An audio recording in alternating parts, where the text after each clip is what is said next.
There's data now that when people are addicted to, whether it's cocaine, heroin, nicotine, alcohol, all of them seem to share a property of blocking the growth of new brain cells. And yet, it can completely come back when the drug taking has stopped. Oh, poopy. If you don't see the traps, you have to go through the crap until you see the traps. Because if you don't see it, it's your only teaching machine. It's your only way for you to come to understand something new. So the universe brings these things to your door, and there is learning in them for you if you are willing to reflect upon them and think beyond the rigid mindset. Can I? Wow. Borrow some toothpaste?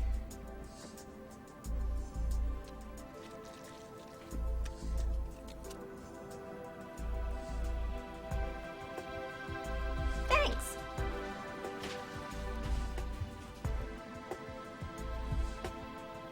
When I talk about we disappearing, I don't mean that we physically disappear.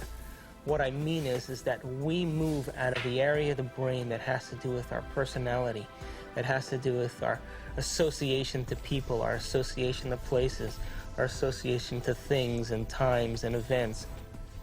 We don't exist in the associative centers in our brain that reaffirms our identity and reaffirms our personality. We now have science to back up what our thoughts do and how they make our bodies weak. A lot of scientists who are actually studying this with behavioral kinesiology and other ways, showing that thoughts make your body weak. And thoughts pretty much create your reality. They create what you're going to think about yourself. If you're fat but you think you're wonderful, you'll be wonderful. But most women we're compared all the time with impossible images, from Barbie to models, and so we think that our whole currency is how we look and how other people are going to perceive us, and we're always up against impossible standards. What is relative to their own emotional addiction are movies and dramas and news and all the media that is so beautiful today, and providing people with experiences without having to be there. And yet,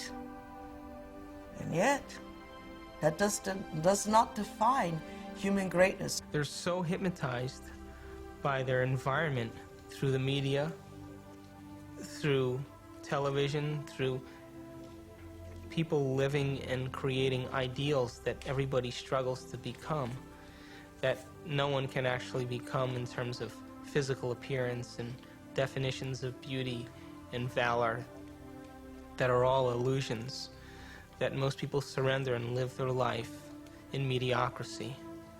And they may live that life, and the soul may never really, their desire may never really rise to the surface, so they may want to be something else.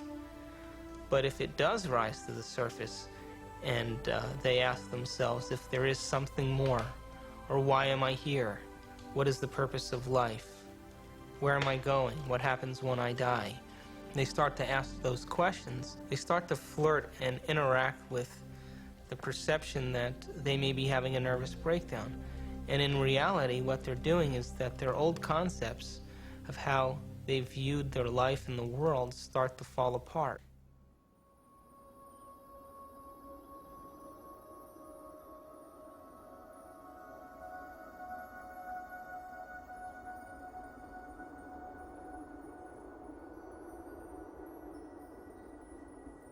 That's why very few people make this journey, because it's deeply unsettling.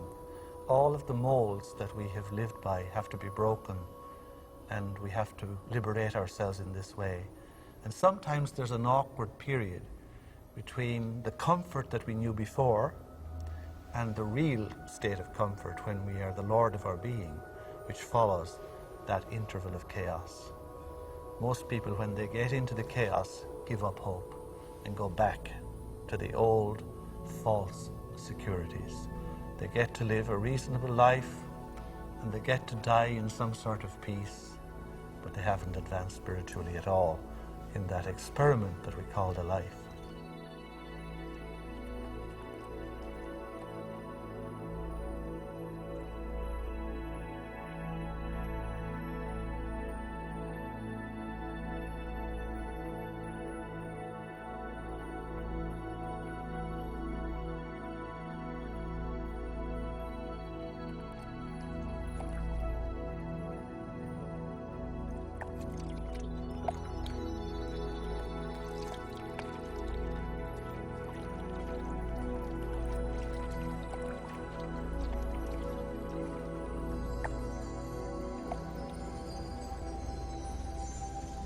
We're in completely new territory in our brain.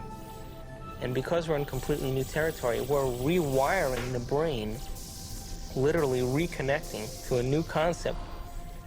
Then ultimately, it changes us from the inside out.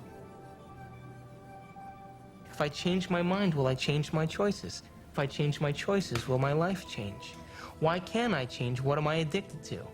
What will I lose that I'm chemically attached to? And what person, place, thing, time, or event that I'm chemically attached to that I don't want to lose because I may have to experience the chemical withdrawal from that? Hence the human drama.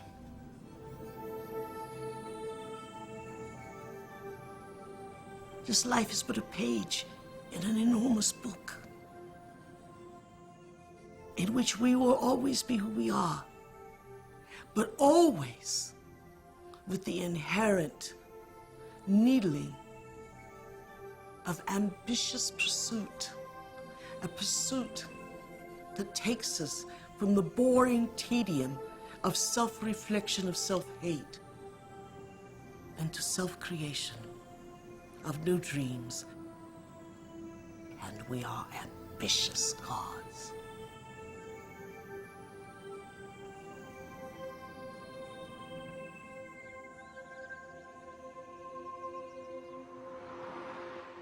It's the only planet in the Milky Way that has habitation that is steeped in enormous subjugation of religion.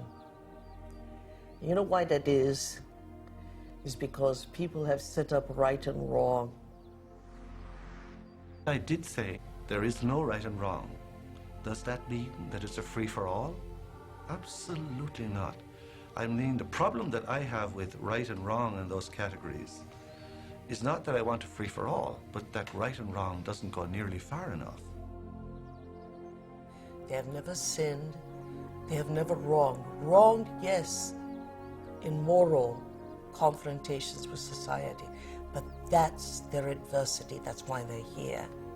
To wrong, to learn, to search, and use the wisdom of that to create yet greater dreams. There's nobody keeping records up there. The records are here, and I'm going to have to deal with them. That's far more painful than a record-keeping God up in the skies. So anyone who's setting out on the path of enlightenment will be absolutely impeccable in everything that they do. Is it because of fear of damnation? No. Or of the punishment of God, or because I have sinned and haven't got forgiveness? No, no, no. I mean, these are all excuses that keeps us away from the real problem. The really enlightened person will see every action has a reaction with which I must deal. And if I'm wise, I'm not going to do stuff that will cause me to have to face it and resolve it and balance it in my soul later. That's the real criterion. That God, or the fundamental level of reality, depending on what people describe, it really, I mean, theoretically, it should be everywhere. It's something, you know, exactly how it would manifest or how God would manifest in the world is a more complicated issue. But I think that certainly from a more traditional religious perspective, people have kind of gotten away from God, the person.